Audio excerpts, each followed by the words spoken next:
Welcome, friends. LostScarf here, and it's time for us to basically have a podcast with Sunny, a fine arts and communication student, and I think it'd be very interesting to learn from them. Oh, hi. So, Sorry, this is like one of the first podcasts that I've been a part of that I wasn't hosting. there you go. So, I'm definitely going to ask questions of ignorance. So, the first thing has got to be, like, fine arts. What is that, in this, I guess, in this day and age? So fine arts is a very broad terminology, but I would define the fine arts as essentially arts, but you go to school for it, or it's arts that are more akin to like things like galleries, museums, that kind of thing, honestly. Or doing like studio work a lot of times, but it's fairly broad, if I had to say so. Hmm. Okay. So, like, well, you said museum. So, like, so just like fine arts museums is an example. Uh, like the Louvre, like fine arts would be something like that. Yeah, that's considered fine arts. Fine arts is like essentially everything that's involved with the fine arts. Not only is like people making art in this day and age, but as well as art history, and everything behind that. Which is there's a whole lot behind art history. It's very fascinating. I study history in my free time, so Cool. Yeah, yeah. I will totally ask about this because I've heard a little bit like two things. Like the statues when they were Mhm. all they used to have penises, now they have leaves. So that might be Oh one thing to yes, hear. that is definitely a thing. Like the censorship and defacement of pieces by museums or by higher organizations is definitely a thing. So I gotta remember to ask about that because that's probably very interesting to talk about. Um, fine arts. So how do you get into like fine arts programs or schools and things like that? If I'm honest, your best bet if you're so I ended up going to a community college and then I transferred to a public university. Whatever path you take, it's up to you. And even then, sometimes you don't have to go to school. Like I always want to say this, you don't have to go to school, but school is a great opportunity in order to get resources that you might otherwise not have access to. Um, and if you want to try and get into it, honestly, I'd say talk to the advisors at your school and see if they have art programs available or if there are art schools that they know of that they can point you towards. Um, Although I will say, in terms of art schools, be careful when it comes to private art schools because some of them are not accredited Hmm. and a lot of them tend to be, at least in my experience, pretty narrow of what exactly you can do, which is why I went to a public university and I'm double majoring in communication. It doesn't keep me shoehorned in just the arts because honestly, if you're an art student and you also do art as a hobby, if you only do art things, you're going to lose your mind. Like I'm not joking when I say that. Please have other hobbies other than art. Like play some video games or something. That is like I feel like that's good advice in a lot of I want to say art forms because the same thing for like comics in both ways Hmm. advice I've heard for comedians and also web comic artists they do more joke side things like just experience more life as much as you can and it will give you more angles. Definitely. Um, it also like frees up your mind where you're not always trying to think about what you're making and focusing on those projects. Um, but yeah, honestly, if you want to get into the fine arts, the first thing you can do if you're in college or you're in school, ask advisors about it and see what programs are available. Even if you're not in school, a lot of times some schools will offer programs outside of like the regular curriculum, especially during summer classes, which are very easy to register for. And maybe they're like a one or two time thing that you can register for and learn some new things with while working with people who are considered professionals. Huh. Even if you're not a a student regularly, you can look into programs at schools outside of the regular school year a lot of times and be able to register for them. Um, of course, like in those cases, I think a lot of times you won't be able to get financial aid, but if Oh. you look for community colleges, they're actually not that expensive. If you're a state resident, community colleges are pretty good. Hmm. I fully vouch for them. I think that they're a great thing to invest your time into just because they are like a quarter of the price of a public university. Oh yeah, Or having even what? oh, or even like a private university. I forgot to mention that because those are even more money. Yeah, I graduated from UCSD, Mm, and then I went back to community college to do some other things. I had to do a career change, so I went to community college again. I mean, I went to community college to mhm. do that, and financially, it's like you lose out on some experience because you're not doing some stuff from college when you do community college. But financially, oh my god, community college is so useful. Oh, it is. It's very useful. Technical college as well. Some community colleges do double as a technical college, so that's a great thing to look into. Okay. And so I'll be leaning more towards fine arts and questions, but I do want to ask about what does communications entail? So, communication entails essentially that you know how to talk to people, how to communicate with them in various different forms.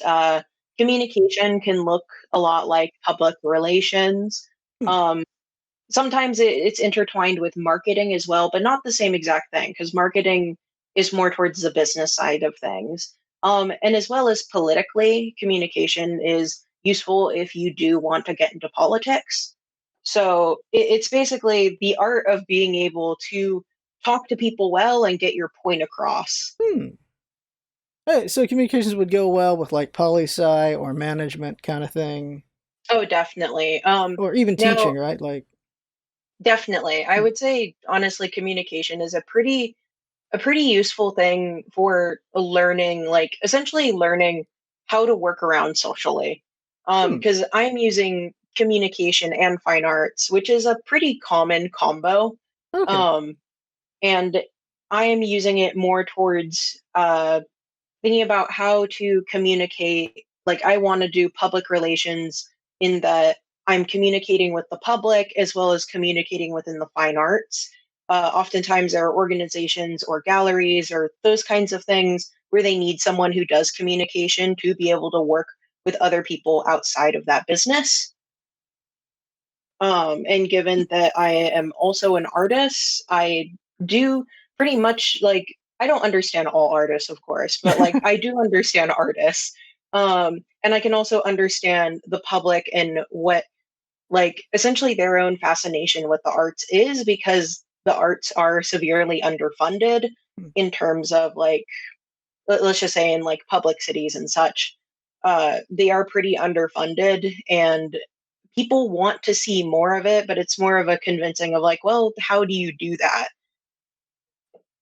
Yeah, So it's that's kind of like my whole thing of me studying it in school is because I want to be able to promote the arts more in yeah. a public manner. It is. It's weird how undervalued art is, and yet we are heavily relying on it right now during this virus because everything like writing, just show production, all that stuff is an art.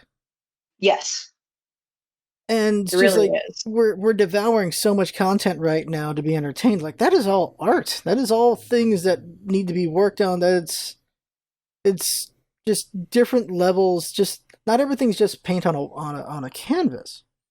Hmm. And so people just don't understand or appreciate that. Yeah.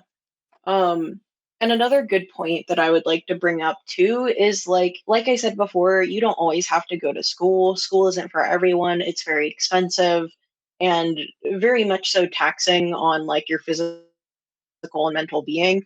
Oop, my computer fell asleep. Don't mind me. um, so like the thing is that I firmly believe that anyone can make art and any kind of art. It just like whether it's good or bad art, quote unquote, is very much so what's the word? It's it's like a matter of personal opinion, but at Hmm. the end of the day, like making stuff is cool and it's Yeah. fun and it's good for you and it's good for other people. So why not make stuff, you know?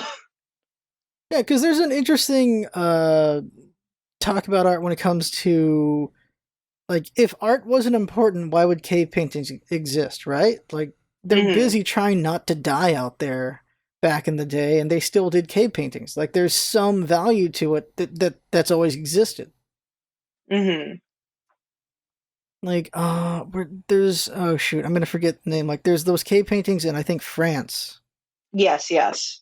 That some guys just randomly found in like 19 something, like I think before World War II or World War One, they found them. Yeah.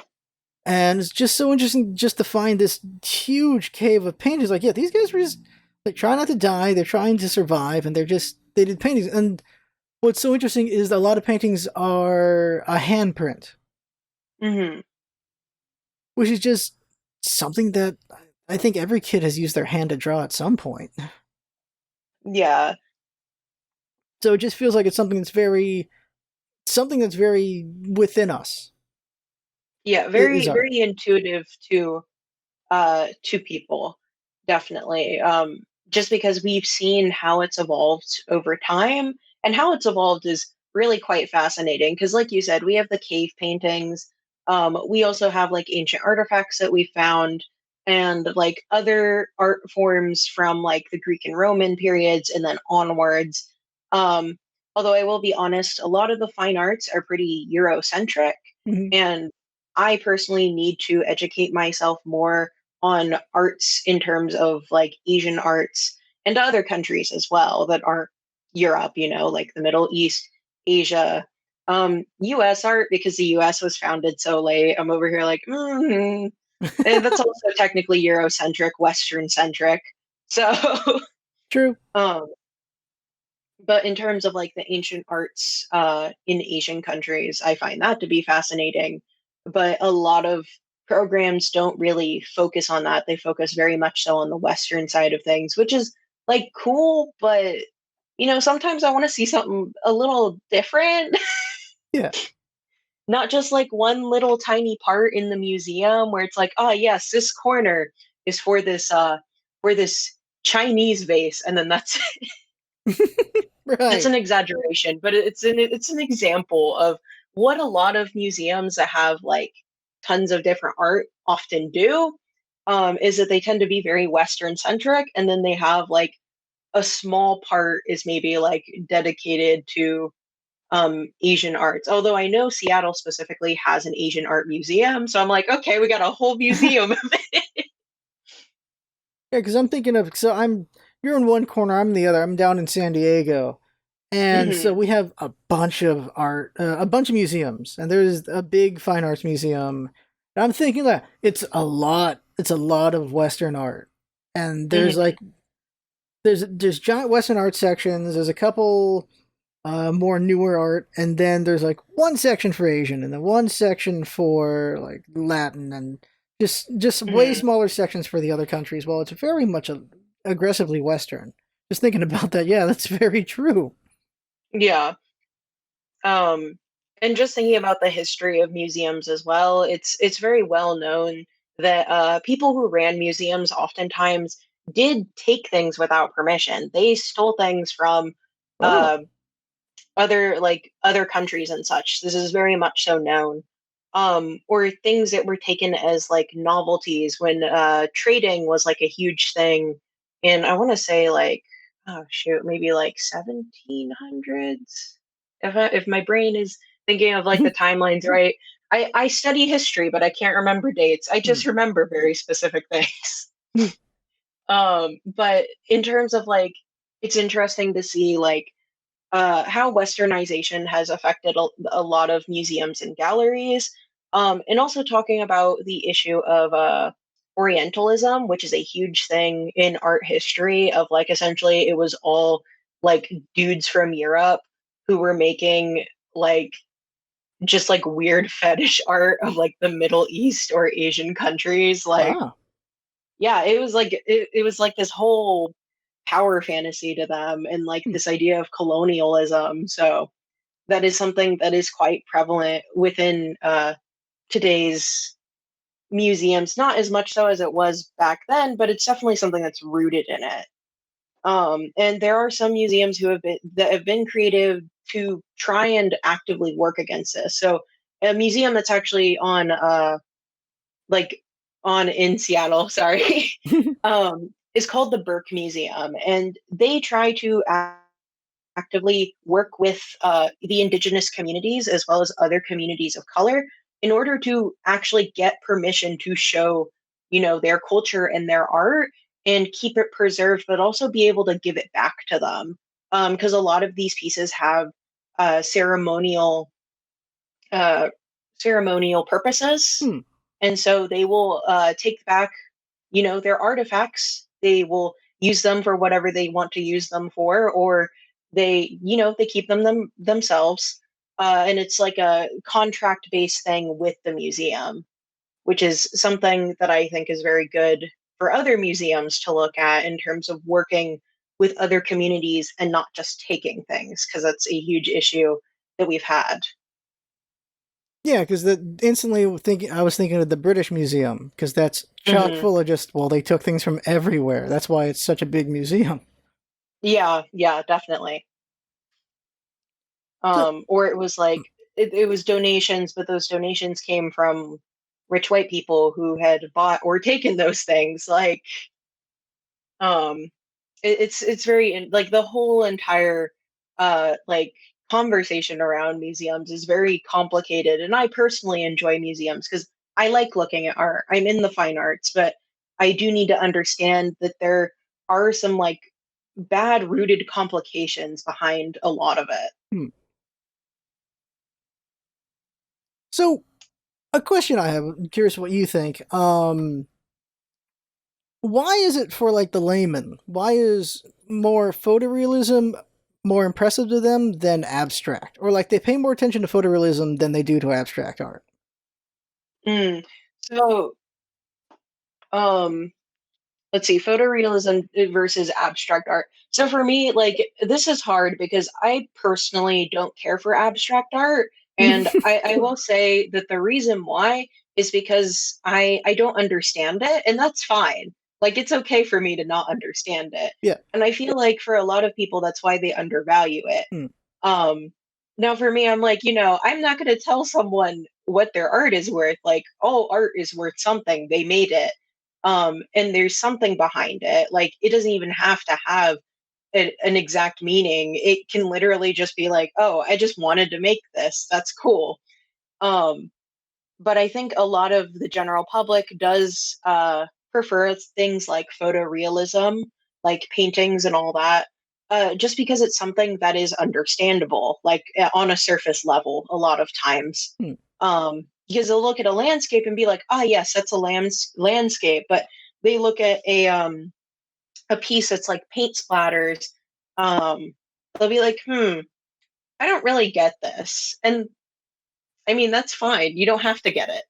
I don't have to get it because clearly I don't. I don't like everyone always treats it like a crime that I don't care for abstract art, and it's just because like I don't know. I just don't. I don't derive that much interest in looking at it. I'm like the shapes are cool, the colors are cool. What's going on? I'll look at it for a bit, but I personally don't get anything from it.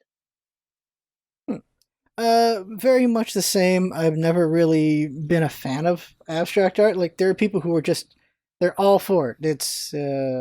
It's very important to them, but I just have not been able to understand it really. Even when it's explained, like, okay. Hmm. And I uh, say this as someone who has made abstract art before. I don't know if I'd be able to find my pieces because it was quite a long time ago. Um, but like I've tried making abstract art, and even at the end of the day after I made it, I'm like, oh yeah, shapes are there. um, because I like to make things that have uh, especially because I'm someone who has gone specifically into communication as well. I want to get some sort of message across. I want whatever meaning I'm putting into it to come across to other people. Um, Or sometimes there is no meaning. And I'm like, yeah, I made this thing because I wanted to. Like this idea popped into my head. I wanted to do it. It sounded cool. And then I did it. All right. So, it's just like, I feel like I'm very contradictory, but it's fine.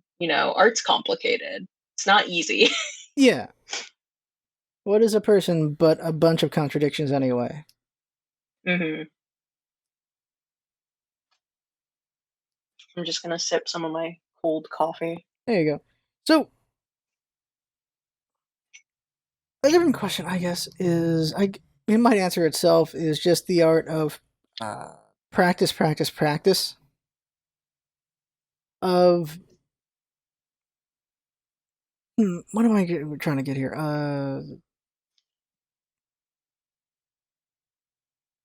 I guess okay, burnout, burnout. Oh, burnout. Let's talk about burnout. Like, what what in your experience has helped you with preventing or I guess dealing with if you've experienced burnout?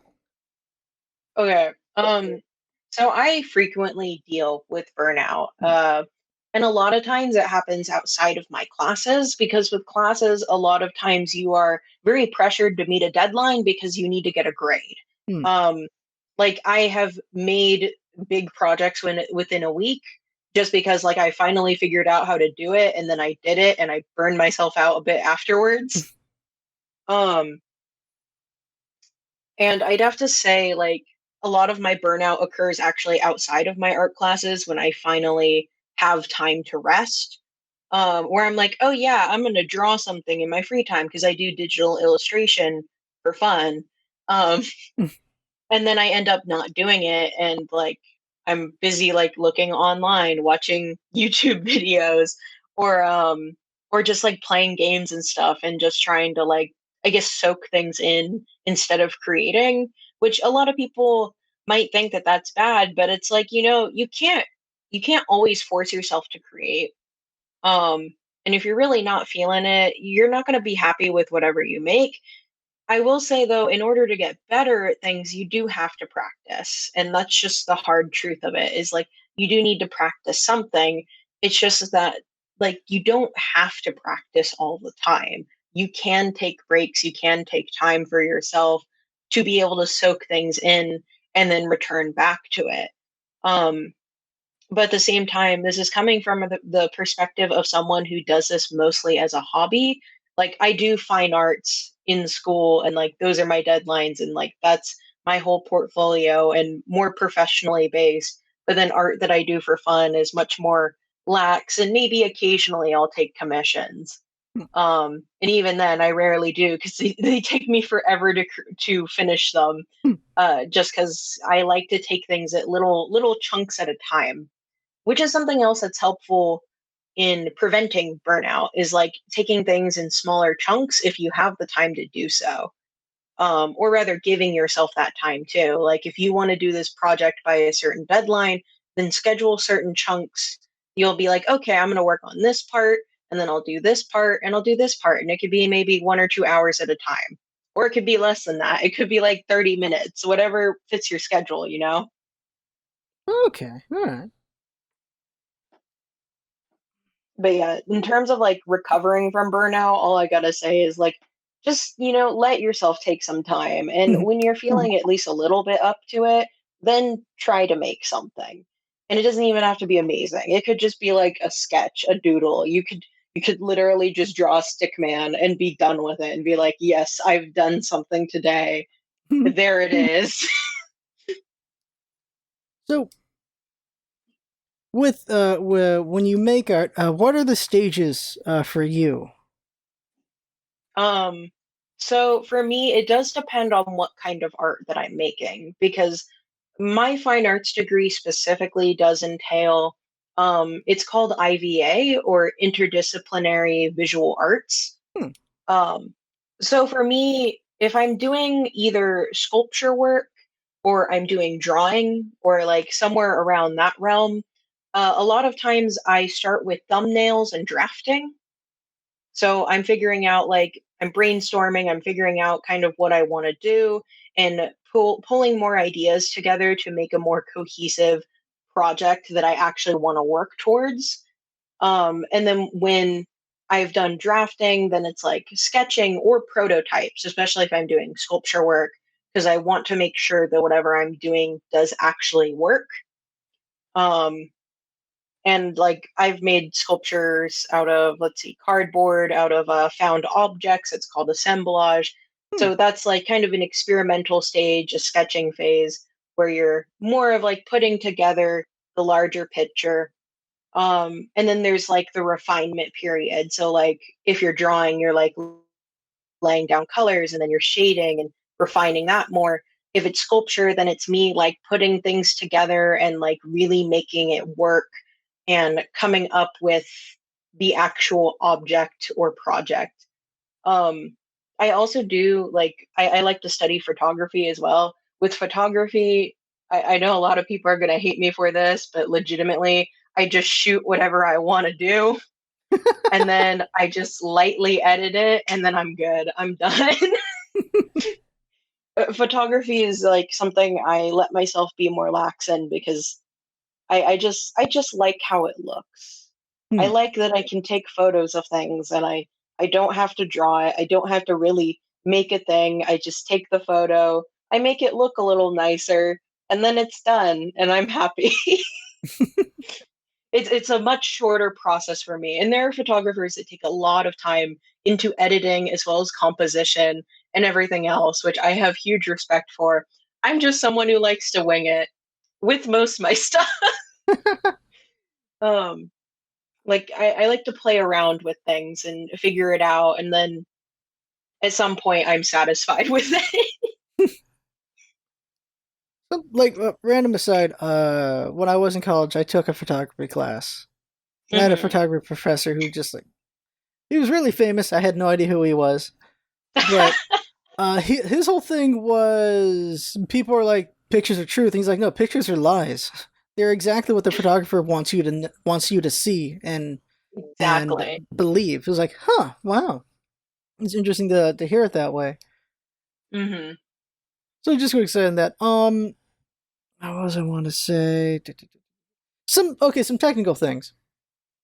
As far as hardware goes, with Hmm. like I guess more on the digital side of art, like what is a good hardware to get? Well, I guess as entry level, but also just when you're really in it. um so in terms of hardware, I'll be honest in that you don't have to pay like absorbent amounts of money in order to get something that's pretty decent.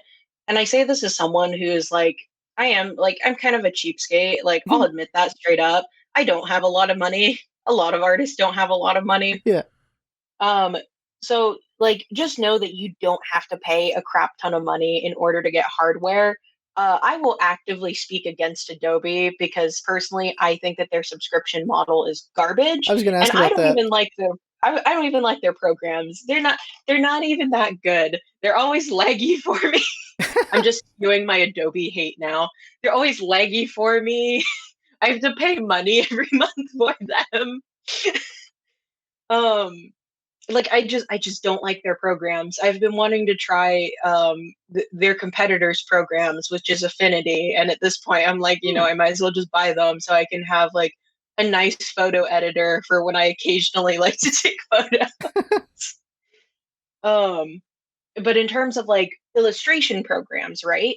Hmm. Um, some of those like there's free ones that are absolutely great. Like they work, they do the job just fine. Like for a good amount of time I was using Medibang, which is free, Hmm. and I liked it. I liked it quite a bit. I ended up switching to Clip Studio Paint, which is a very popular program, and the reason why is because it goes on sale frequently for Oh like right. 25 bucks for the base program, which I think is good, and you don't have to pay the subscription unless you're on an iPad. Then I'm sorry, Apple users. Like that's on you. Like I don't have an iPad for a reason. Woohoo! I got a Surface Pro I was gonna ask about instead. that. Um, but yeah, honestly, I've personally liked Clip Studio Paint a lot. It works well. There's even an animation feature. if you end up buying the base program and then later you decide you want to upgrade, it's not as much money as like buying the fancier program outright. There we go. That's how words work. Um, I know like when I first started, I think I had like a bootleg version of Paint Tool Sci that I got from somewhere off the internet. Don't tell the FBI.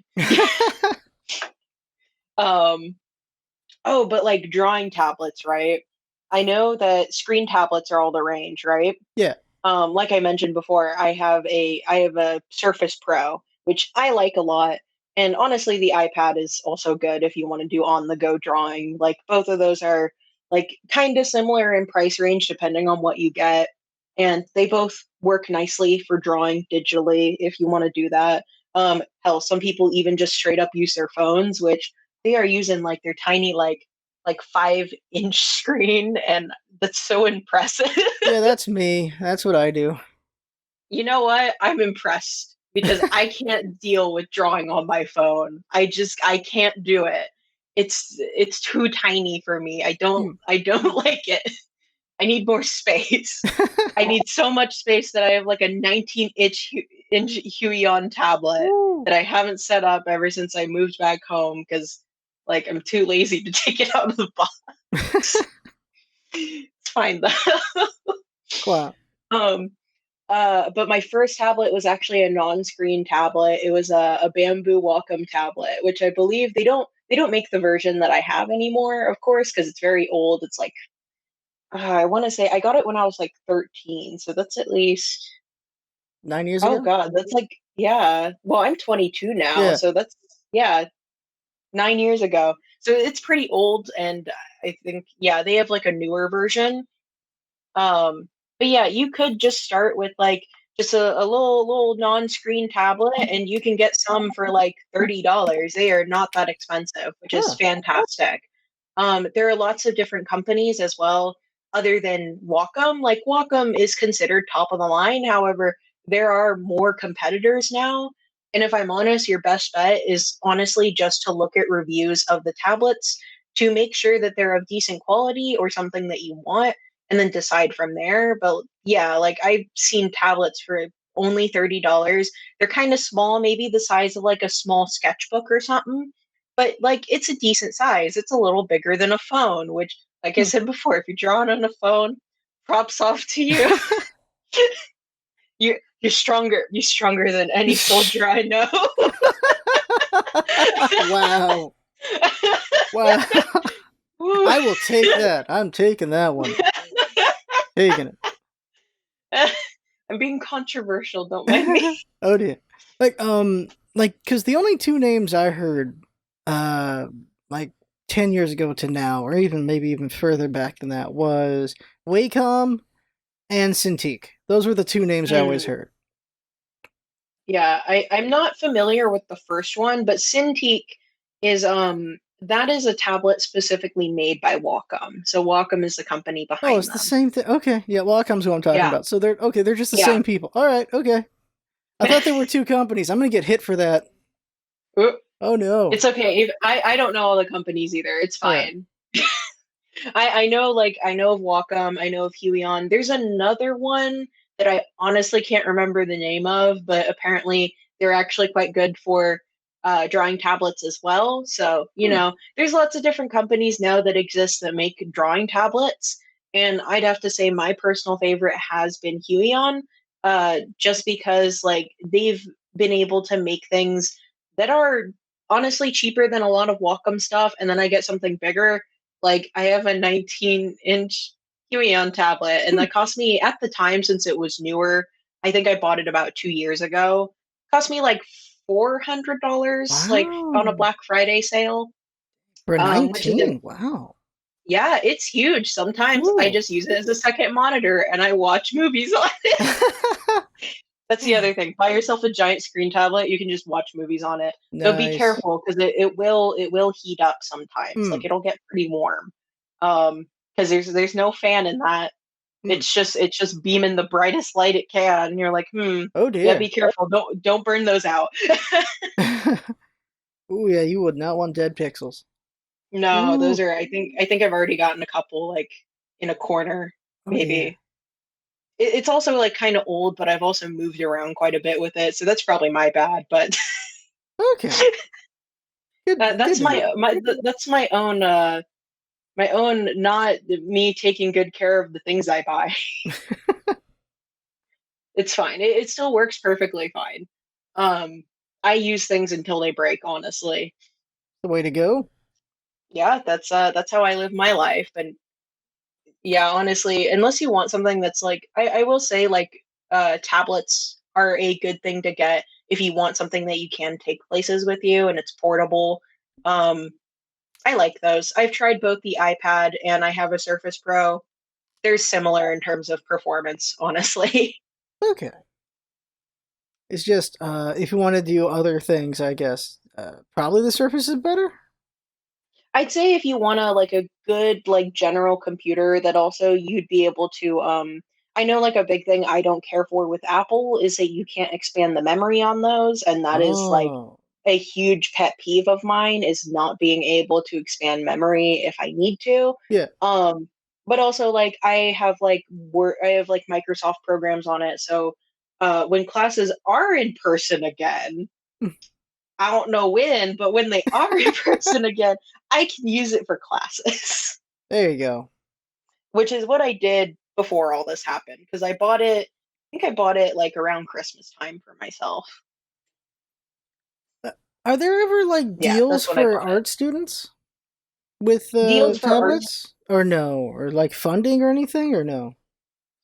So in terms of like, so art student deals specifically, I know a lot of schools will have some sort of student store and they'll be like, oh, you could buy like a MacBook from us for cheaper. It's not really cheaper. It's not cheaper. You're honestly, you're honestly better off trying to like find deals yourself that aren't student deals because a lot of times the student deals are only like 10% off, and frankly speaking that's not enough of a deal.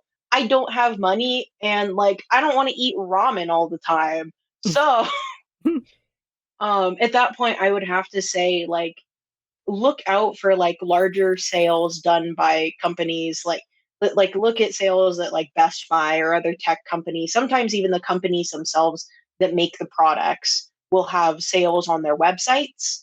Like let's just say they'll be like, "Oh, everything's like 30% off or something." Like that's a much better deal than getting 10% off from your school. Yeah. Or even buying things secondhand. If something is in decent condition and somebody's selling it just because maybe they've upgraded, a lot of artists may frequently upgrade their equipment just because maybe they need something that's better for them because they've progressed more in terms of what they're doing with it. Or they just don't want the old thing anymore. Whatever reason, buying secondhand is also a good alternative if it's in decent condition because you can get pretty good deals on that. And like I said before, sales by companies um, are pretty good. I think some schools might have some sort of rental program, or some of them do offer things like labs and such to their students for free if they're within the major. That was something that my community college as well as my university does. If you're within the fine arts major, you're allowed to use their like labs for making stuff that have like tons of programs on them, or they might have uh, what's it called, drawing tablets available for you. Or like I know at my university we actually have like straight up a recording studio that you can use. Oh, So it's just like stuff like that. Look at the resources that your school has, and if the resources are limited, look at sales by companies or secondhand, even because secondhand sometimes you can get even cheaper. nice. So, so this might, I don't know, this is a dumb question or a good question.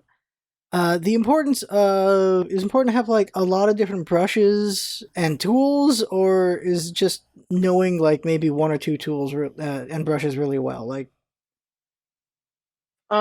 So for me personally, are we talking about like digital art or just art in uh, general?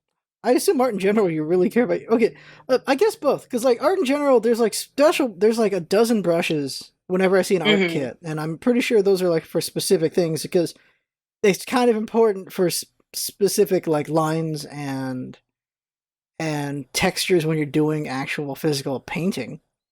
Yeah. But like when it comes to digital, you can mess with the size, you can mess with the pressure and all that stuff. So I'm just curious, when it comes to more on the digital side of things, is it more important just be really good with maybe one or two, or just have this huge kit of brushes? I mean, That might be a dumb question. honestly, you can like, no, it's not a dumb question. Okay. If it was a dumb question, I'd tell you. Okay, okay. I'm a little mean. Um, so generally speaking, like honestly, I'll be honest and say that I don't go much outside of the realm of like the pre-made brushes and programs because I'm lazy. Like I just want to use like maybe a few brushes. I use like one for lining and then I use one or two for blending things for shading. Okay. But it's fun to have a lot of them available. So if you want to experiment and like play around, you can. Um, like honestly, I don't think that you really need to be an expert in one or two. Like that's not really important. I think it's more of like, have some fun with it if you feel like having fun with it, or just like use what you're used to. Um, 'Cause sometimes I do experiment, but a lot of times I'm over here like, ah, yes, the watercolor blender, exactly what I need. Hmm.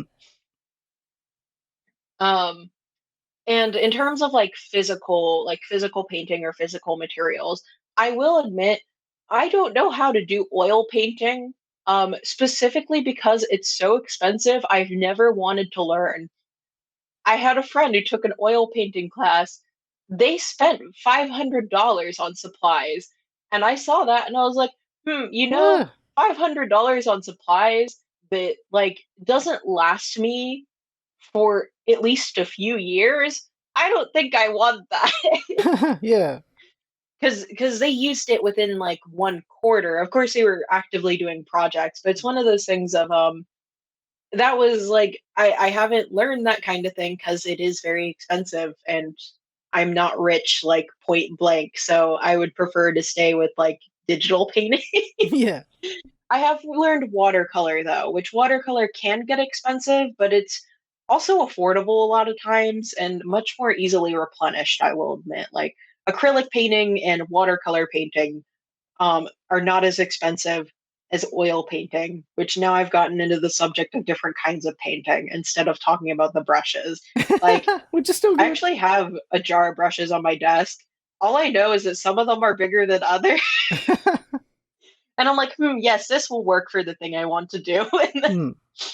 like, it's just me. Just if I'm honest, it's just me bullshitting everything. I don't think about like the hardcore technicalities, which maybe some fine art students do. But for me, I'm just kind of like, yes, let me pick up this thing and use it with my fist. If it works, it works. Exactly. That's how I see it anyway. I'm definitely someone who's a lot more loose and experimental than like rigid and I guess like very academic about it because Hmm. I've never seen myself as someone who's like super academic. Like I am academic, but not like snooty academic, which no shade, but also all the shade. Y'all need to have some fun. So, being in school, do you feel like formal education on certain subjects are important, or is experiments really important? Like, should someone understand color theory, or should they just try to figure it out on their own? I guess, kind of thing. Same thing with like lighting, Mhm. light study. I mean, like that. Okay, so this actually is something that honestly I would have to say depends on the person and Hmm. depends on their methods of learning. So let's just say like I have actually studied color theory. And even to this day, I mostly wing it. I just kind of like put things together that I think look good. But I do have a background in that I formally studied it. So I kind of understand why they look good together, but at the same time, I'm like, yes, these colors look good. um I think honestly, like formal education isn't everything. However, it can be helpful for some people. And some people just like don't like formal education. They don't like being told what to do. And that's perfectly fine. Like I've met people within the fine arts where they found that they don't like being told what to do when it comes to art.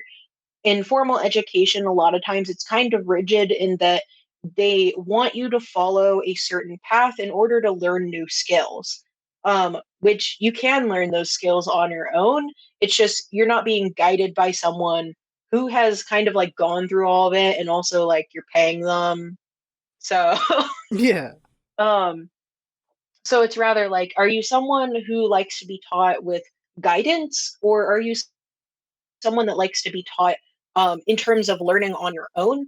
Is like that's basically how I see it of like having a formal education or not. Because I've seen tons of artists that don't have a formal education that are like absolutely amazing. Like Hmm. that's great. Being self-taught is great. You didn't have to pay for art school. I'm paying for art school because honestly, I want to use the studios. Like I want to have access to resources and to people I otherwise wouldn't have access to, Hmm. which is how I treat formal training. Basically, it's less of like me, I guess. Like I mean, I am actively learning things. I've learned things that I would have otherwise never known, right? um and experimenting in ways that otherwise would have made me uncomfortable. For example, I've actually last quarter during the spring, I took a performance art class, and it's something that's kind of like dancing but not. It's like it was called movement and belonging, and that was very much so one of those classes of, hmm, this is kind of weird, very abstract. I don't know how to feel about it, and I'm never going to share the pieces I made for it. But it's something that I did, and I learned things from it. Hmm. So that's another thing, is that sometimes classes can be helpful in exploring things that otherwise are like pretty far out of your comfort zone and you wouldn't do on your own. Like, Huh. I don't know how you would do a performance art on your own. Like, you just, hmm, You just do a I thing? don't know. You just do a thing. Performance art is one of those things where it's like your body is the art and whatever you're doing is the art. And it's very much so one of the newer versions of art where like I find it fascinating, but also I'm scared. Like and the fact that I've like done done performance art is like, hmm, interesting. Like, I but as a feel what? but I was just gonna say, as I said before, like I wouldn't share it because I'm personally not comfortable with it. Like it was just hard for me to get through the class. I do feel like there is uh some art that just really turns off the layman, or just they don't understand why, or Hmm. um let's see here. There's just some art that's like, what the hell even, or just they don't get it. There's the art where it was a woman, she just sits at a table and you stare her into the eye, you stare into her eyes for like a minute straight, and that's the piece. Oh yeah, so that's she's a Uda? very famous Not performance Uda. artist, Yeah. Marina Abrakovich, There you go, yeah. if I'm saying her name right. Yeah, she's a super famous performance artist, and there are other performance artists too who have made some pretty fascinating things.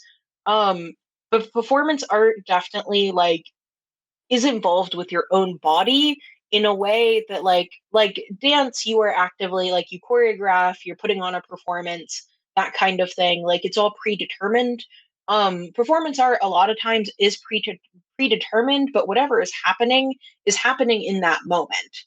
um I don't know, performance art is very hard for even me to explain. Mhm. uh but I do find it fascinating enough to be able to look into it more because I'm curious, like essentially as to the why of it, and like the form of communication that goes on with performance art that isn't like a lot of art forms that we've seen before. um but yeah, that's very much so something like if people think of fine arts, a lot of times they'll think of like weird performance art, which I don't blame them because damn, it is weird. And oh, we're giving these people money. Because there's like one of the big turnoffs has got to be the banana that was taped to a wall. Oh, the banana on the wall. I have a whole I have a whole issue with the banana on the wall, and the reason why is because it's kind of like wrapped up in the ideologies. A lot of fine arts is wrapped up in like upper class or like with rich people, right? Yeah. And given what I've said before, I'm not rich. I don't really want to be rich. Hmm. um, if I was rich, I would be redistributing my wealth because goddamn. Yeah. Um, but of course, we all know that growing wealth is something that's very, very hard in this day and age, Hmm. and that's why things are happening. But we're not going to talk about that. We're going to talk Yeah, about yeah, art. yeah. Yeah, yeah. um, so the banana on the wall is like, I mean, it's technically art, yes, but like, as far as I know, the dude who actually made it is kind of an a hole, and like, I don't appreciate that. Like, it's just my own personal vendetta at that point. I'm over here like, okay, it's one thing to take the piss out of everyone with art because Dadaism specifically, which is like another period of like really weird art, um, was like also to go against strict regimens and kind of like point out how ridiculous the fine arts were. That's how it was taking the piss out of the arts, right? Or taking the piss out of everyone. But Yeah. this was like the opposite of that. So like he called it fine art, but then he's taking the piss out of everyone, but then he's taking their money. Yeah. Um like for example the urinal. Everyone knows about the urinal, Oh yeah, I right? was thinking of it right Li- now. yeah.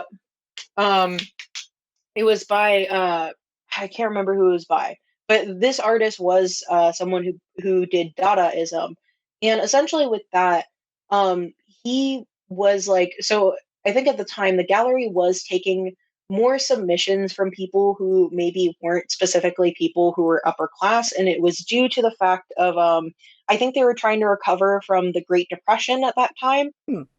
Uh, and like he was essentially doing a critique on like the ridiculousness of the fine arts at the time and the kind of money put into it. And I don't know if he got money for that piece. I do know that the urinal went missing at some point. But it was just like the only difference with that is that it was a urinal that was like it was manufactured by some plumbing company, and then he like signed some like generic name on it, and that was the piece, and it was him literally taking the piss out of the fine arts. Which is why when I see things like presently, like the banana on the wall, knowing that the dude's an a hole and like taking millions of dollars for this and taking the piss out of everyone else instead of taking the piss out of the fine arts, Yeah. like you look dumb. You look dumb, and I'm mad. Yeah. I'm personally angry about it, and that's fine. Everyone's allowed to have opinions. It was a big moment in recent history for people who go like, ha, dumb fine art. Like what it That, was. that and that's the thing with the fine arts too, is that some of it does get to the point of ridiculousness, or a lot of times it a lot of it will be, oh yes, this rich person knows these other rich people. Like that is actually a big chunk of it. And that's a chunk of it that I don't really care about because it's like, you guys are no fun. Because I'm someone who's rooted in ideology of that anyone can create art. You don't even have to be formally trained. Like you can do whatever the hell you want. If you doodle something on a paper, you make like a blob of clay. That's art, baby. So interesting I want to bring up personally. There's a chance you might know about it or not. So UCSD has an art has this whole arts thing going on. Hmm. And like you could like after like later on you could look it up like UCSD like art it's there's like 20 or 30 things and I'm going to describe some and just see what you think of them.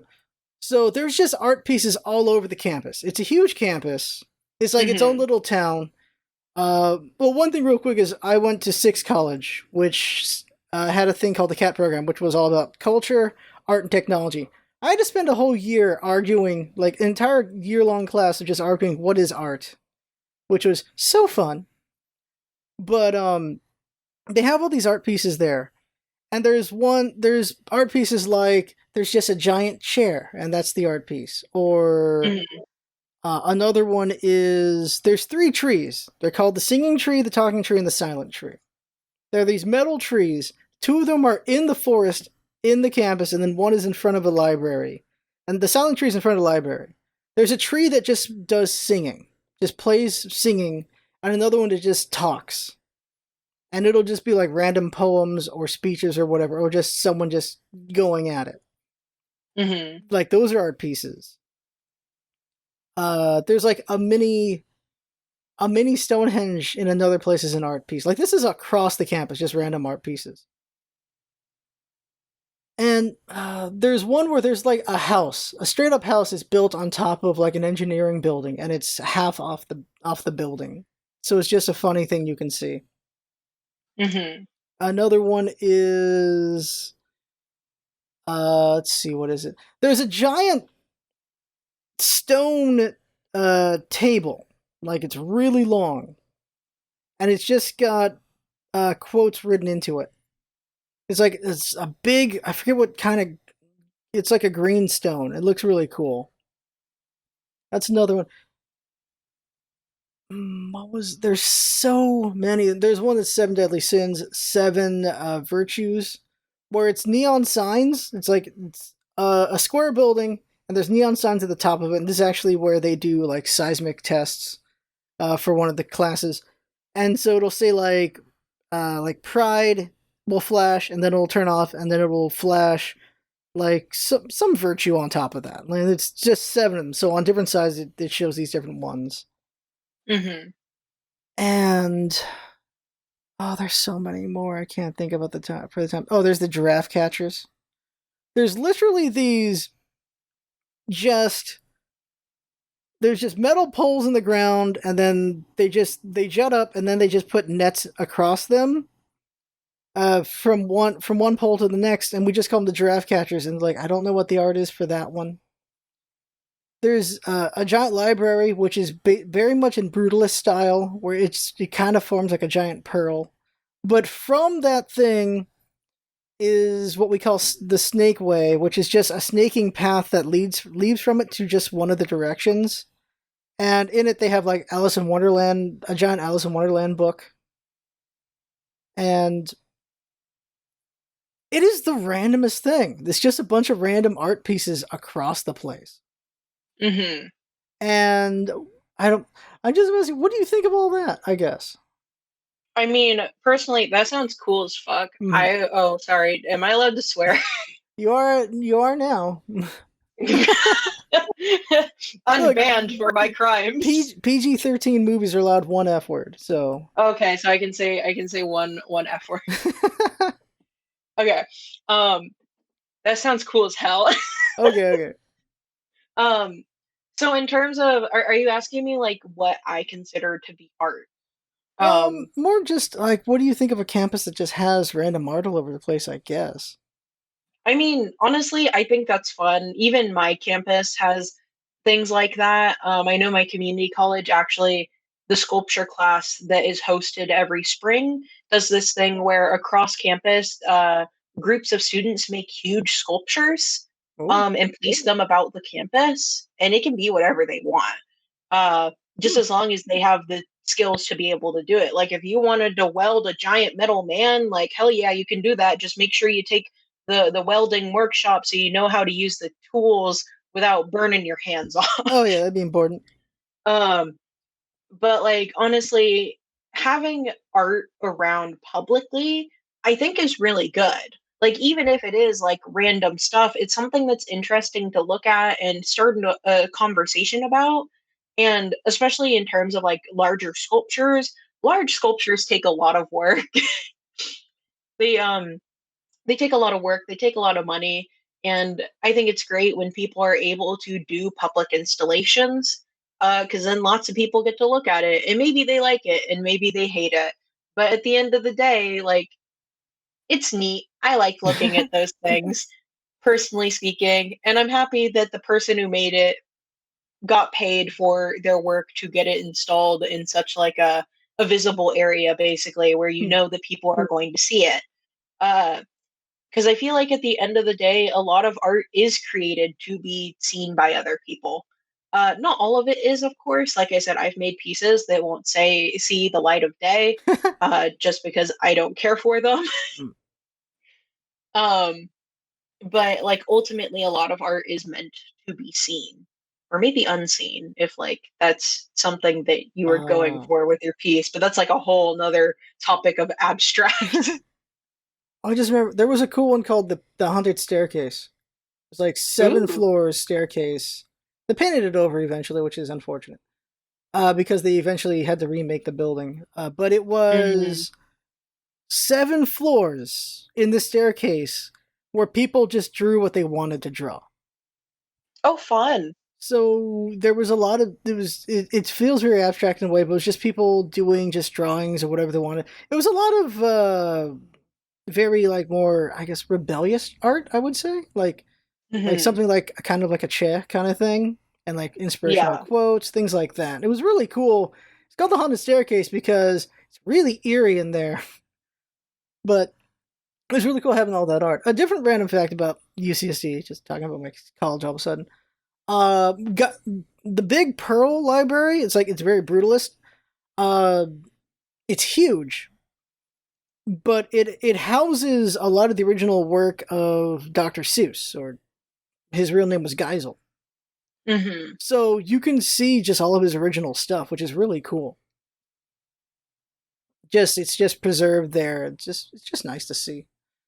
Oh, that's really cool. I'm Wanted, just like, man, I want to see more art things, but like, we not allowed to go places right now. yeah. We're all in gay baby jail. The government's over there, like, no, come out, no, No, don't want to no, don't want to get sick. No. Uh, no. I will stay in gay baby jail. just random thing to say, just as a statement. I'm really impressed with sculptures like when you get a slab of stone and then you turn it into a statue. Hmm. That like just like go with the classic example, David. Oh yes, David. That is that. Honestly, Michelangelo's work generally, as I'm over here, like the man was full of spite, and I could see it. What I like about like David's like the most famous sculptures I think are David and then the Venus de Milo, Hmm. and then I think I don't think it was Raphael. Maybe it was the lady with the weird boobs because he never knew what boobs look like. You could tell. Oh, that was a part of a chapel. I think it was like the Medici chapel. Okay. Um so like that one, yeah, he didn't know. I'll be honest, looking okay, given that I had to take a whole class on Michelangelo. It was called the two Michelangelos. Huh. So it was Michelangelo and then Caravaggio. And Caravaggio's actual name was Michelangelo, but Okay. people called him Caravaggio because that was the town that he was from. Huh. Um, People are fairly sure that Michelangelo was gay. Just looking at his letters and stuff, like there's evidence of him. Like he sent sketches to like to young men and like wrote them poems and stuff. Okay. Like, I don't know.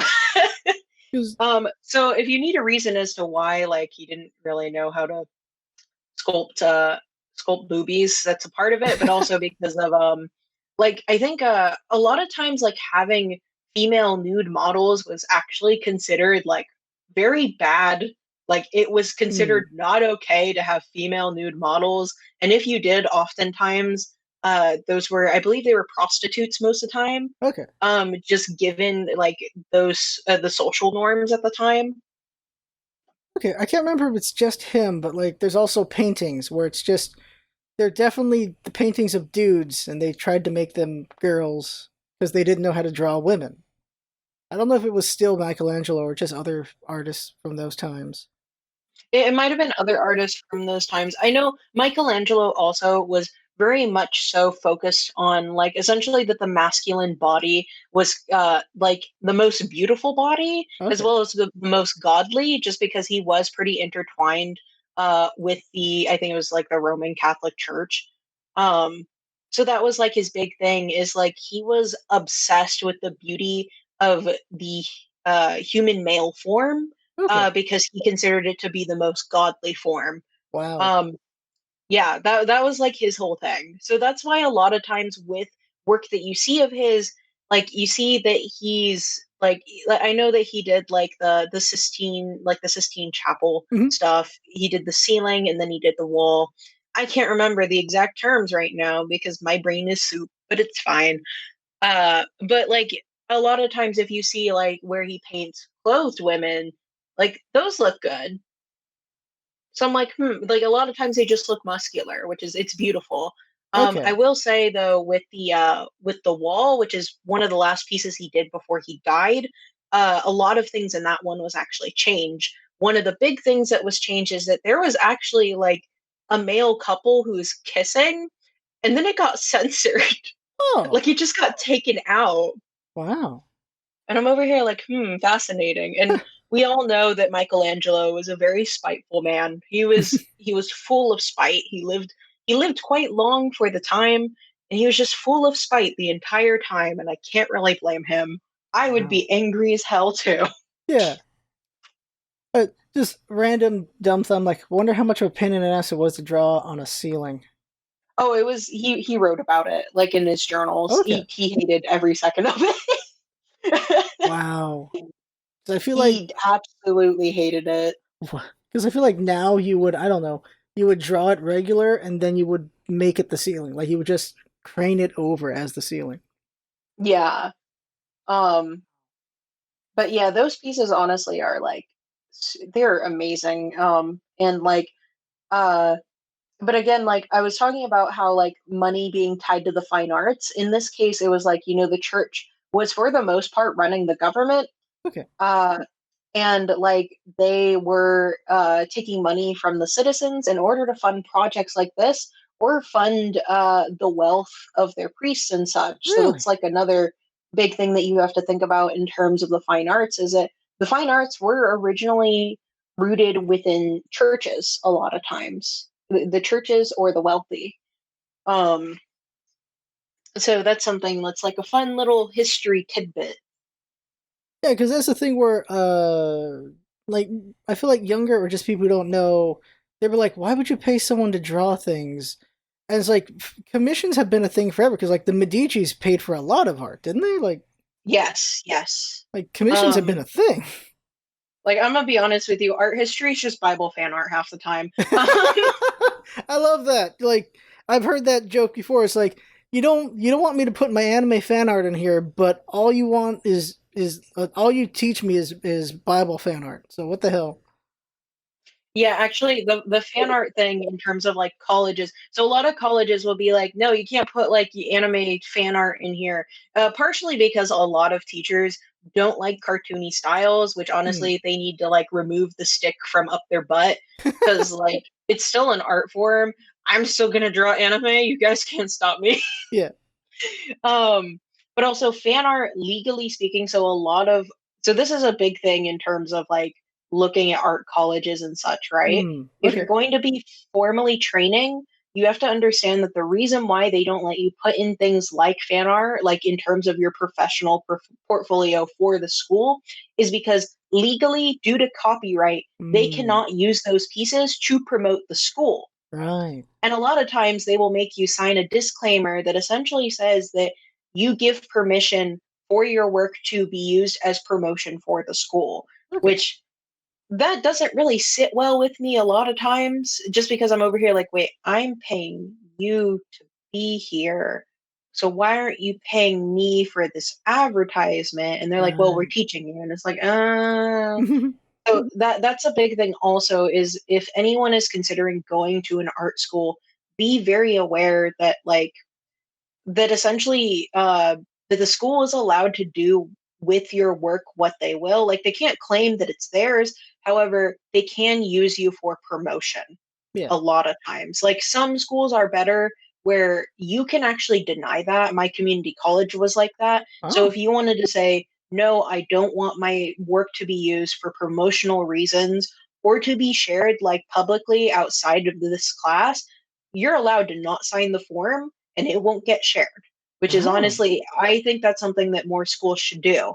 But most art schools, especially larger schools, essentially make you do the automatic agreement.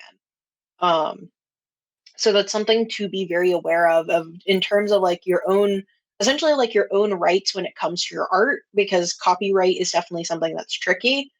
Um, but I will say, like, if you want to put fan art in like your regular portfolio that like you would give to a possible studio or whatever, then go ahead. Like, you're Mm. not trying to promote your school.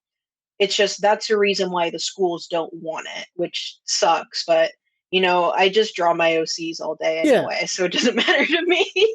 Huh, interesting to learn that though. Huh. Okay. I don't know if this is a controversial topic or not. When someone commissions art, who owns the art after that? Okay. So that actually depends. So that depends on the contract terms of the artist. All right. So someone commissions art, right? It does depend on, um are they commissioning like an OC that they own, or are they commissioning fan art? Like, that's something that's like, in terms of, that's a differentiation that would be Yeah, important. But because I would go with the assumption of like an OC. like I feel like no one really talks about ownership, like, or they don't really understand talking about it.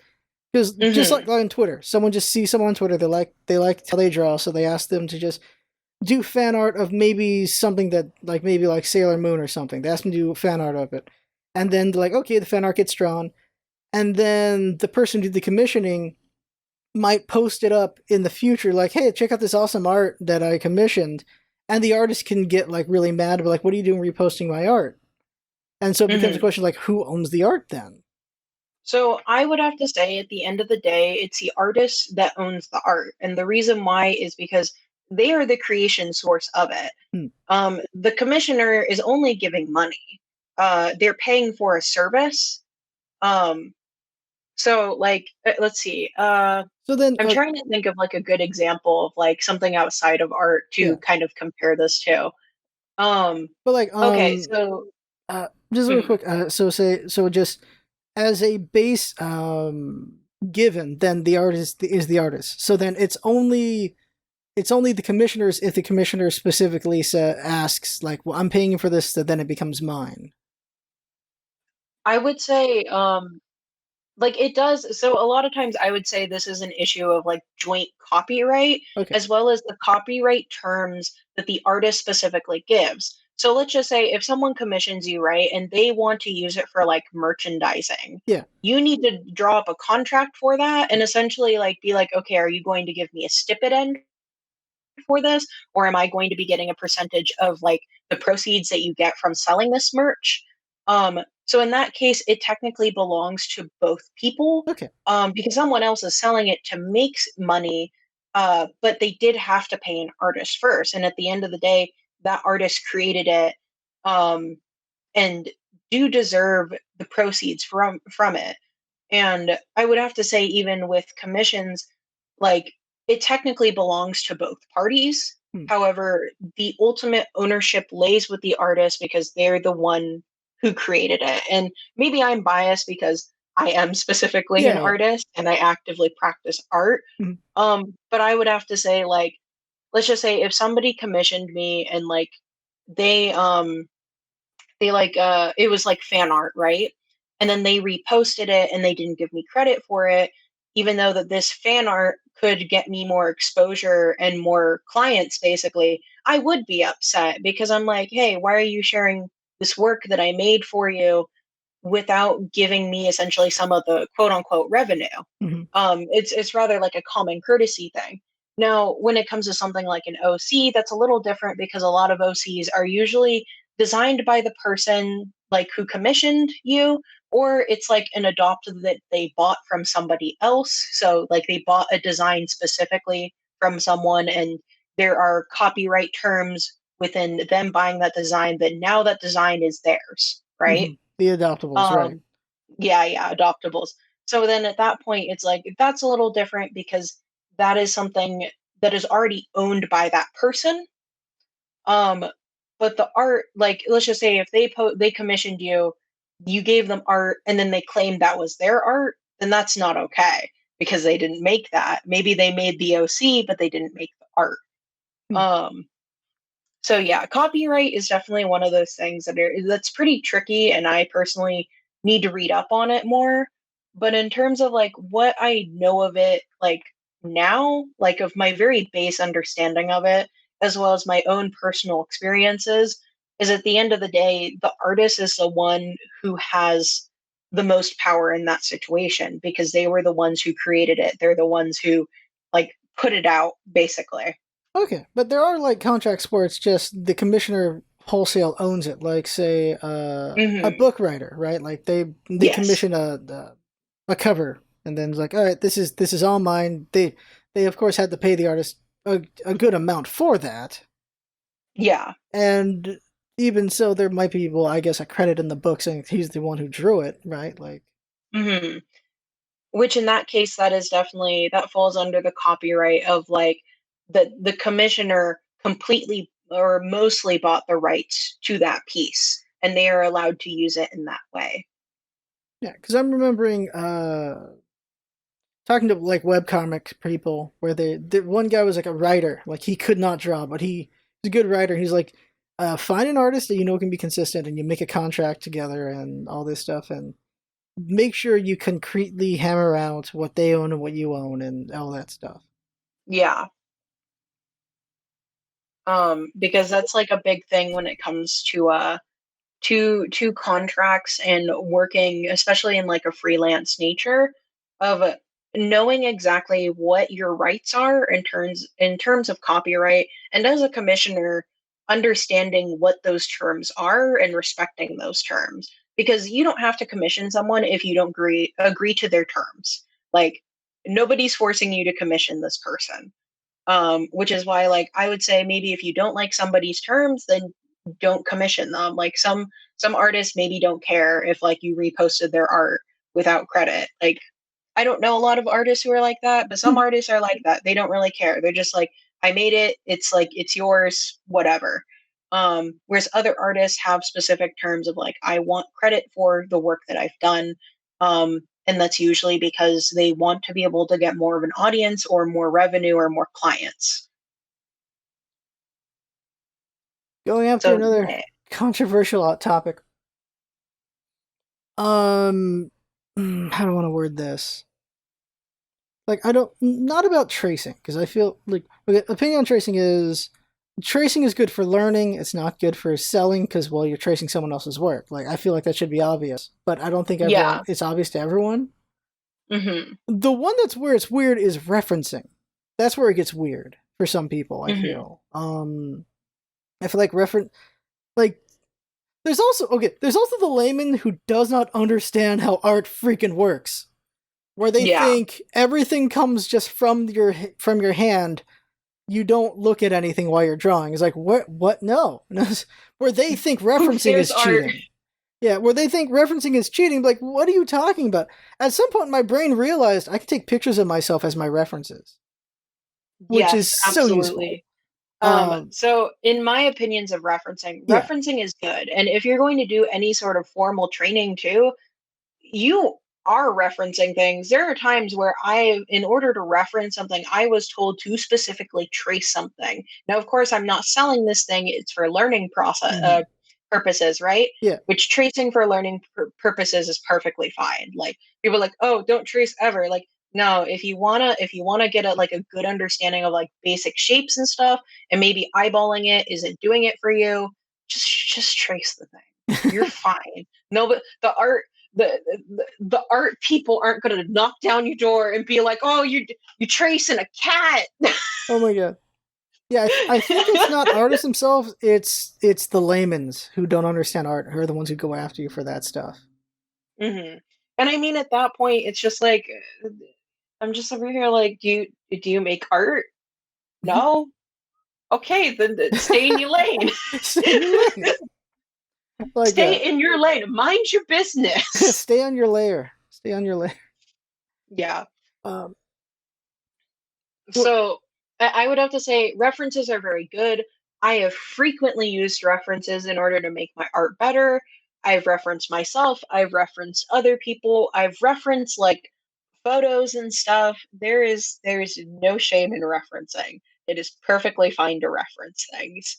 Um So yeah, that's my opinion on referencing.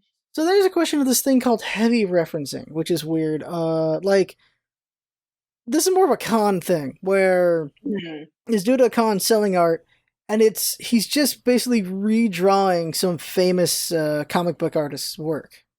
Mm. Where it's the same thing. He didn't trace it. He just basically drew the exact same thing though.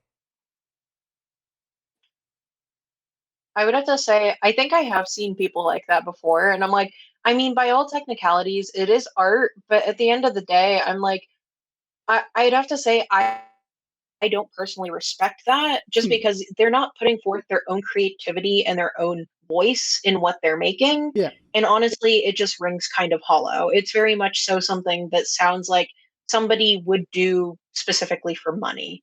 Um, which is like, I understand you need money to be able to live, but copying things, like especially heavily copying things in order to make money or get attention is something that I'm kind of like, you could have tried a little harder with that. Like Hmm. you could have at least changed it up a little bit.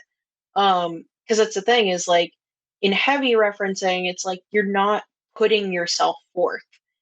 You're putting somebody else's creative voice forth, which is it's like, well, isn't the point of art to be able to like put yourself out there to be able to express yourself unless expressing yourself is copying somebody? That's kind of and like there's no original ideas either because every idea has been thought of at some point.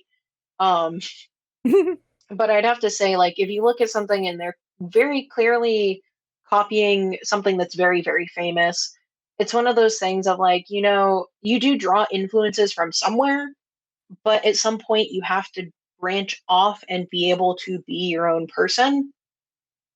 So it's just one of those things that like that I don't really care for that. Yeah.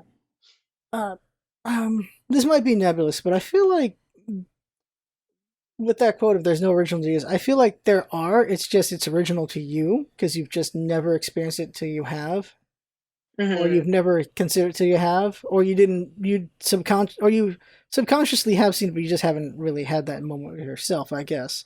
Or like, oh hey, this is Hmm. this thing. Because I feel like, yeah, with anything, we've seen the same story over and over again, but it's just the way it's told, or it's told differently, or which can Yeah. make it the bent can make it original. Like one example Hmm. is you have all the typical stories we've all heard many times over, and then you make it furry, and then it's new again. Yeah, and that's the thing is like there's definitely things that have been like reimagined, retold in different ways. And that's perfectly fine. I think where I draw the line is like uh where there's like a lack of creativity, or if something is stemmed specifically in the notion of like, I guess like, oh, this is gonna make me a lot of money. And it's like, okay, Hmm. well, it'll make you a lot of money, but does it like, I mean, I guess money makes you happy, but at the end of the day, like, are you feeling fulfilled by what you're creating other than the money?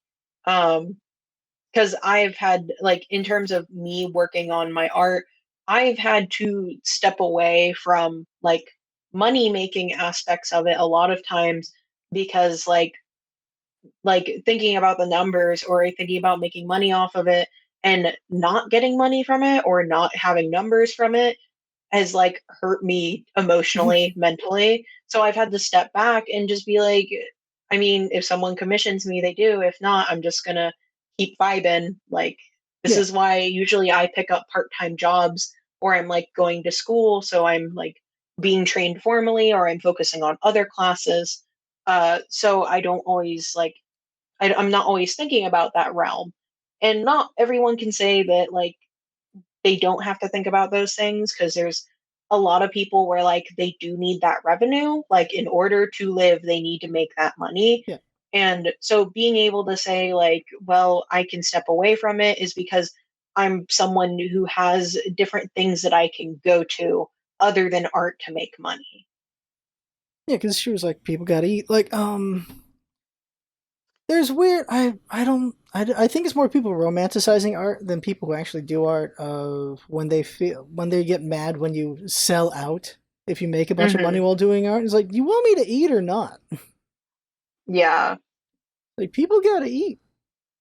And like honestly, people who like of course I don't always like super popular artists.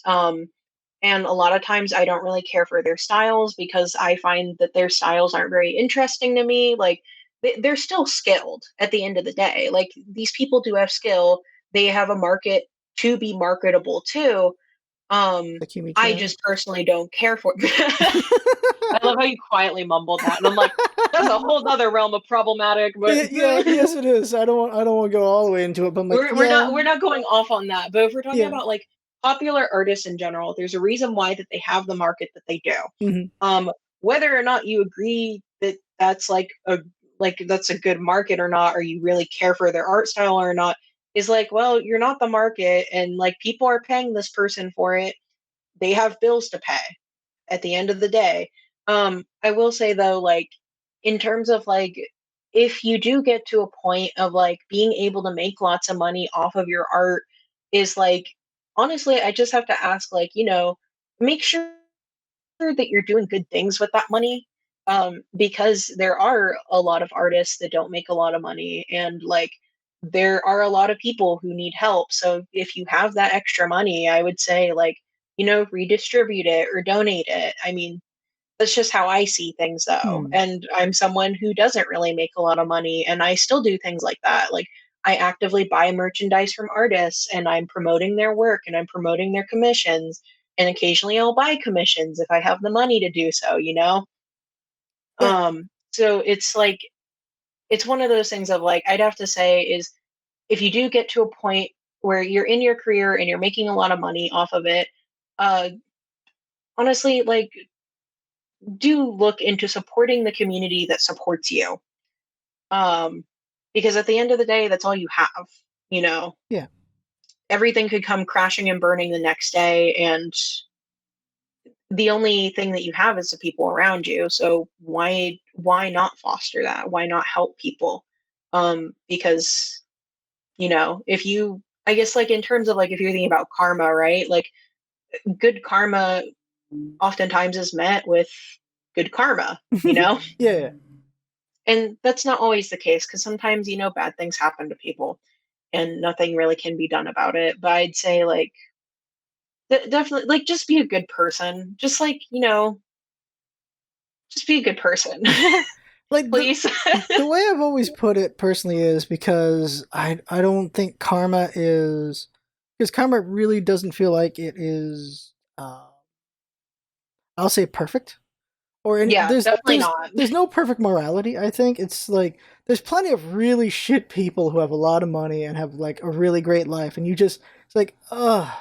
So I feel like it's more, what karma more is it's just putting up your odds of things being better, not just for you but for others. Hmm. It's more like an odds thing because, yeah, any point something bad can just happen. Yeah. Like, but with, yeah, spreading the money around. Like for me, when I do overtime, I put like half of it into anonymous commissions and stuff like that. Hmm. Now, so I want to end it with this. To end this whole podcast with this, unless there's anything you think you want to talk about. Um, what is the best feeling for you, or if you can remember, I guess, when it comes to art? Like, just in any relation to it, just with that you've made. Um, so if I'm honest, the best feeling that I've ever had when it comes to art, and I've had to learn the hard way of like, that numbers aren't everything, like huge amounts of attention isn't everything. And being able to say that is something that comes from like a little bit of privilege. Because like I mentioned before, some people have to make art in order to pay their bills. Hmm. Um, but like the best feeling is like completing something, right? Like I finally finish a project, like it's done and I can share it. And that doesn't even mean like always share it online for like people who follow me to see. But like being able to share it with people who are more close to you, like your group of friends or like even just acquaintances, sharing it and being like, hey, I made this thing. I really like it, right? Hmm. Because you made it and it's done. And like a lot of times things take a lot of time. And you made something with your own hands and your own brain and probably some references on the side because you couldn't get the hands right. um, Always hands. Always hands. always, always hands. It's a lot of things. Yeah. But you put out that thing and people like it. Like even if it's not a lot of people, like people like it and you like it and like you're happy with what you made. And maybe tomorrow you'll hate it because like we're all our worst critic, honestly. Yeah. Like it's horrible. um but when other people enjoy what you've made and you genuinely enjoy what you've made and you feel at least a little bit proud of like being able to make something and somebody liked it and they're super enthusiastic about it, especially, I think that's like the best feeling because it it shows that people care about you and people are paying attention to you. Like it doesn't always have to be like all the time, 24/7, I need your attention. But rather that like these people do care about you and they care about the work that you're making and they want to see more of it and you want to see more of it because you get that positive feedback, you get that serotonin, that's good for you. That's good for your brain. So I'd have to say that's the best feeling I've gotten as an artist. Hmm. You're familiar with Keke Flip? I don't think Keke Flip? so. Oh, the Keke person who Flip. makes like the bouncy like foxes and birds, Yeah, him. right? Yeah, that's a French artist. The funny thing about him is all his art is drawn on a 2DS. I love that. It's amazing. I was just That thinking is about that amazing. because you mentioned like yeah, you notice your mistakes. I remember just the GIF he made of that, where it's like, put this out, 20,000 likes and retweets, and he's like, "There's a mistake. I want to delete this and put a new one up." Yeah, and that's Like, like a big thing too. But like honestly, just I think like the satisfaction of finishing something and being satisfied is like it's a good feeling and then getting like that positive feedback. hmm. I don't know if I want to ask what's the worst feeling in art. I feel like that's not maybe useful. I mean, there's a lot of bad feelings out in the world, a lot of bad vibes. Yeah, Um, I'd have to say, like, if I had to put it bluntly, the worst feeling is when you're trying to make something and it's just not coming out, and like yeah. you get frustrated and you have to stop. That is a very universal feeling, and I feel like is one of the worst feelings, just because like it's not fun to deal with that. You're trying to Mhm. make a thing, but you can't make the thing. Your hand isn't working right. You're sweaty. You're tired. You want to eat something. Like just Yeah. step, please, just step away. Just step away. Go get a snack. Go get some water. Go play a game. Go read a book. Read some fan fiction. I don't know what you do. Return to it later. I Yeah. promise it'll be better later.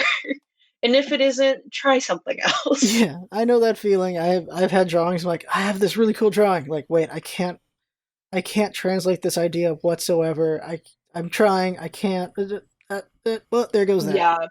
Yeah, there goes, there goes. And that's fine because at the end of the day, you just need to practice and you can try again or you can try something else. Like the thing is, when you're especially learning on your own, you can do whatever the hell you want.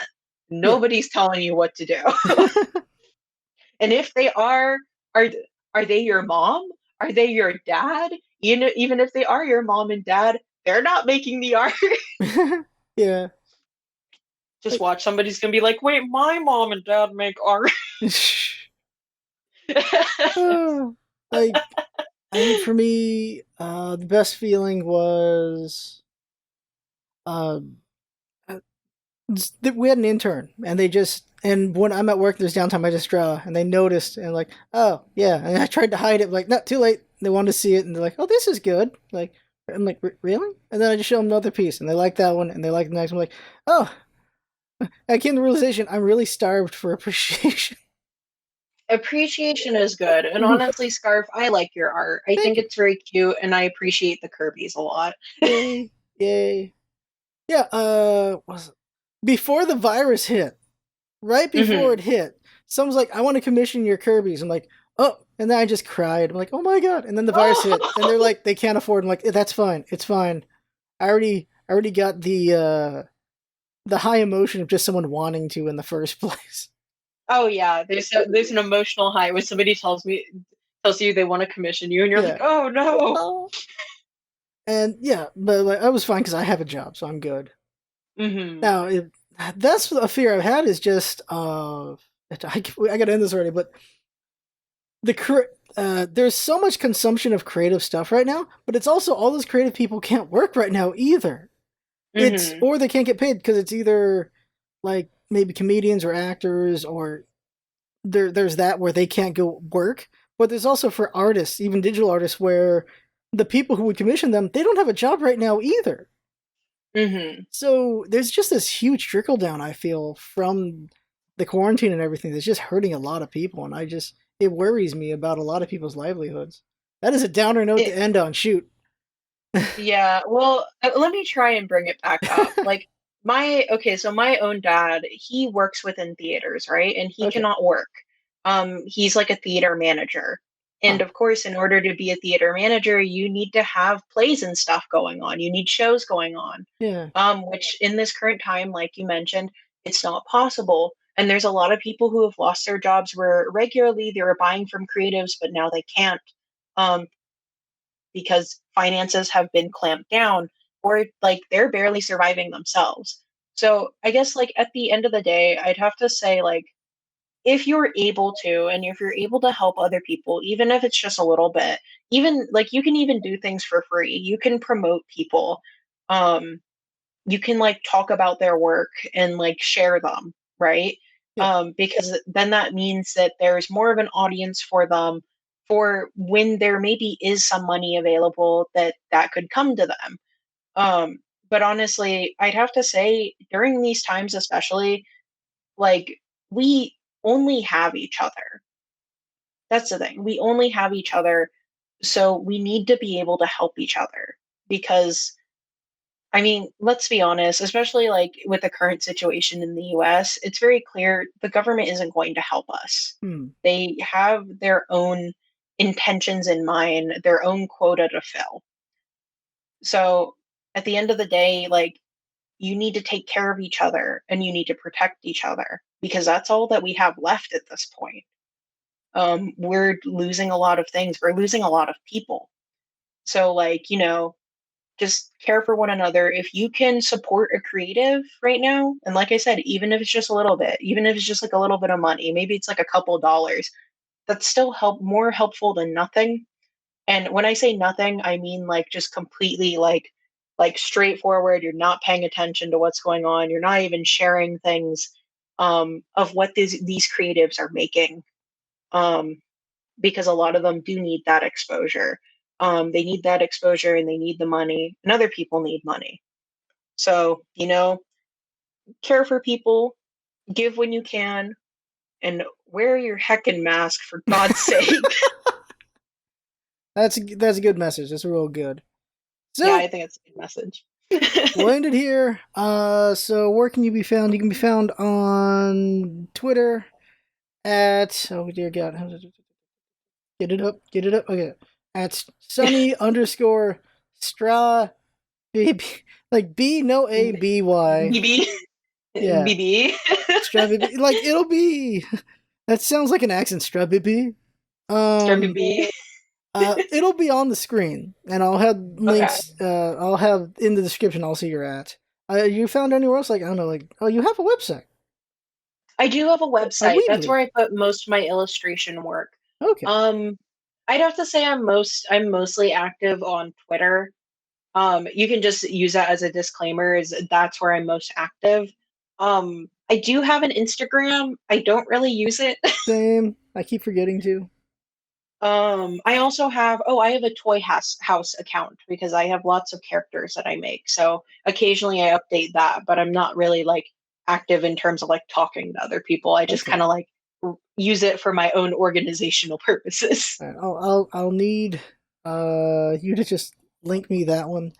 And then there's There's that was it's coming up, and I'm curious if it's ever going to catch fire. Pillow Fort. I wonder if anyone's in that Oh, I know. I've seen a handful of artists in that. I haven't personally made an account. because it's invite I've only. heard, So yeah, I've heard some pretty decent things about it, but I haven't gotten around to making an account because I mhm. think you do need a code for it. Yeah. So Uh, I'm over here like, and you don't have like a DeviantArt, right? Like, I do, but I also don't really use that, and it's okay, also under my old handle because in order to change your username, you have to pay for it. really? Um, Huh. So that one I would just leave out for now just because I Mhm. don't actively update it. And I feel like I'm more likely to update my Instagram than I am to update that. Mhm. Okay. Like if I'm honest, I mostly use DeviantArt to like buy adopts. Huh. That's what I use DeviantArt for. Okay. All right. So, last thing is, so that is it. That is basically a podcast, everyone, with Sunny. And anything you want to shout out before we head out? um, like I said before, wear your mask. Yep. All right. Thanks everyone for coming by, and see you next time. You can say bye. Oh, bye. I didn't know if you stopped recording or not.